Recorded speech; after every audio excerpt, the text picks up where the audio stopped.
बिस्मिल्लाहिर्रहमानिर्रहीम। Welcome to JS tutorial. मेरा नाम वसीला है और इससे प्रीवियस वीडियो में हमने फॉर लूप को डिस्कस किया था। आज हम लूपिंग स्ट्रक्चर के रिलेटेड दो कीवर्ड्स हैं, कंटिन्यू और ब्रेक। इन दो स्टेटमेंट्स को हम डिस्कस करेंगे कि इनका पर्पस क्या है और इनका सिंटैक्स क्या है। तो कंटिन्यू स्टेटमेंट्स हम लूप में यूज करते हैं, ये दोनों स्टेटमेंट्स ही हम लूप में यूज करते हैं। कंटिन्यू स्टेटमेंट जस्ट एक इटरेशन को टर्मिनेट करती है। जिस इटरेशन में कंटिन्यू स्टेटमेंट आके वो उस इटरेशन को टर्मिनेट कर देगी और लूप नेक्स्ट इटरेशन पे चला जाएगा। ब्रेक स्टेटमेंट जहां पे उसको मिलेगी वो उस लूप को ही टर्मिनेट कर देगा। वहां पे लूप की अगर फर्स्ट इटरेशन में ही उसको ब्रेक स्टेटमेंट मिल जाती है तो वो फर्स्ट इटरेशन में ही लूप को टर्मिनेट कर देगा। इससे पिछली वीडियो में हमने एक प्रोग्राम बनाया था जिसमें हमने टेबल यूजर से एक नंबर लिया था और उसका फिर टेबल शो किया था फॉर लूप की मदद से।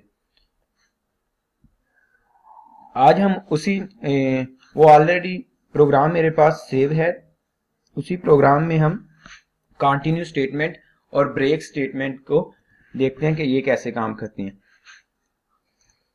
देखें, सबसे पहले हमने दो वेरिएबल्स लिए, इंटीजर n जिसका टेबल हमने शो करना है और l उस टेबल की लेंथ। देन हमने इन स्टेटमेंट में यूजर से उनकी वैल्यू इनपुट की और फिर लूप में उसको शो कर दिया, डिस्प्ले कर दिया n मल्टीप्लाई बाय i की वैल्यू चेंज होती रहती है हर इटरेशन में, तो वो हर इटरेशन में n के वैल्यू से मल्टीप्लाई होता है। फर्स्ट इटरेशन में 5 multiply by 1, then 5 multiply by 2 and so on. तो अब हम चाहेंगे कि यहां पर कंटिन्यू स्टेटमेंट यूज करें, तो मैं अभी आपको बताता हूं।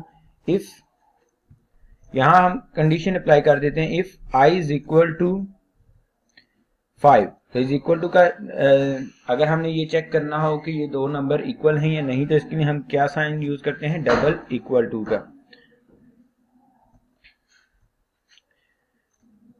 कंटिन्यू कि जब i इज इक्वल टू 5 होगा तो वो कंटिन्यू स्टेटमेंट यूज कर देगा, यानी कि जस्ट एक इटरेशन को टर्मिनेट करेगा, अदरवाइज लूप आपका एग्जीक्यूट होता जाएगा। तो इस स्टेटमेंट को हम एग्जीक्यूट करते हैं। आप इसको किसी भी नेम से सेव कर सकते हैं। तो ये भी आप देखेंगे 5 और 10। यहां पे आपने देखा कि 5 को उसने 1 से मल्टीप्लाई किया, 5, 10, 15, 20। जब 5 की बारी आई तो उसने उस इटरेशन को टर्मिनेट कर दिया था, यानी कि यहां से लूप टर्मिनेट कर गया और वो डायरेक्ट नेक्स्ट इटरेशन पे चला गया। ये स्टेटमेंट एग्जीक्यूट ही नहीं हुई। तो ये था कंटिन्यू स्टेटमेंट जो कि एक इटरेशन को टर्मिनेट करता है। अब हम इसी कोड को कॉपी करते हैं और ब्रेक स्टेटमेंट की फंक्शनैलिटी देखते हैं। तो ब्रेक स्टेटमेंट की फंक्शनैलिटी मैंने क्या आपको बताई थी कि ये लूप को टर्मिनेट कर देगा। तो ये आ गया ब्रेक स्टेटमेंट।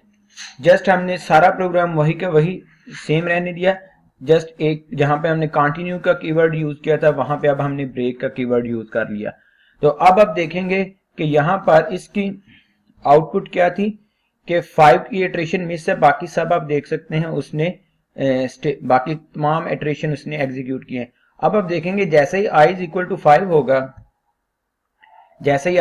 5 होगा, तो वो लूप को टर्मिनेट कर देगा। तो इसको एग्जीक्यूट करते हैं, आप सेव करें